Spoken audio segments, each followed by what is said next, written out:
क्या अल्लू अर्जुन तोड़ेंगे उस स्टार का वो रिकॉर्ड जो 2024 में 0 फिल्म्स करके भी सबका बाप बना बैठा है।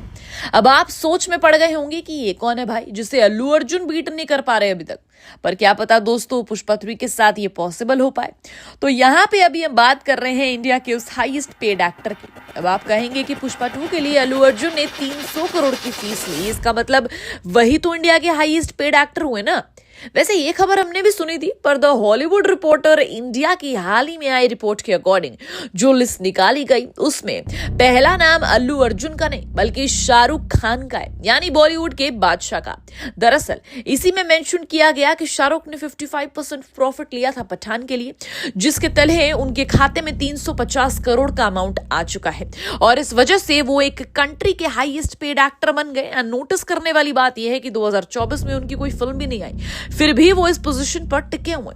वैसे पुष्पा 2 के लिए अल्लू अर्जुन ने फीस ली होती या प्रॉफिट लिया होता तो भी उनके खाते में 300 से 330 तक ही जाते, क्योंकि रिलीज से पहले ऐसी न्यूज सुनाई दी कि अगर पुष्पा 2 1000 करोड़ कमाती है तो उसमें से 33% प्रॉफिट अल्लू अर्जुन को जाएगा। उस हिसाब से अमाउंट 330 करोड़ हो जाता है। पर अभी जिस तरह 1500 करोड़ क्लब में पहुंचने वाले हैं पार्ट 2, इंडिया की फास्टेस्ट फिल्म बन चुकी है पुष्पा 2, तो अभी जो क्रेज एंड फीवर है उससे पुष्पा 3 के लिए भी यही लग रहा है कि काफी ज्यादा बज़ क्रिएट हो चुका है। ऐसे में पॉसिबल है कि पुष्पा 3 के लिए उनका प्रॉफिट परसेंटेज बढ़ सकता है। वैसे भी बॉलीवुड में 60% तक आमिर खान जैसे एक्टर्स प्रॉफिट ले चुके हैं, तो अल्लू अर्जुन के लिए अब तो ये बहुत आसान है, क्योंकि अभी भी जो अमाउंट बोलेंगे वो मेकर्स उन्हें हंसते हंसते देने के लिए राजी हो जाएंगे।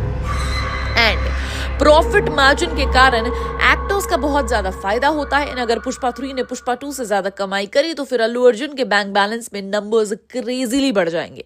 वैसे इससे सिर्फ अल्लू अर्जुन का ही नहीं बल्कि बाकी सब लोगों का फायदा होने वाला है, क्योंकि जैसे जैसे अगला पार्ट आ रहा है सब लोगों की फीस अब बढ़ती जा रही है। जैसे अल्लू अर्जुन 150 करोड़ से 300 करोड़, रश्मिका मंदाना पहले 2 करोड़ ले चुकी थी पुष्पा 1 के लिए, उन्होंने अब 10 करोड़ दिए।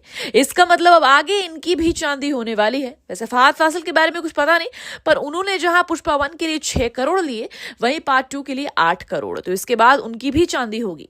ऐसे में पुष्पा 3 एक अलग रीजन की वजह से रिकॉर्ड लिस्ट में आ जाएगी। देखते हैं कि क्या होता है, फ्यूचर ही बताएगा पुष्पा 3 के कलेक्शंस। बट आप कितने एक्साइटेड है पुष्पा 3 के लिए हमें कमेंट सेक्शन में जरूर बताइएगा। And till then keep watching Polygraph studios.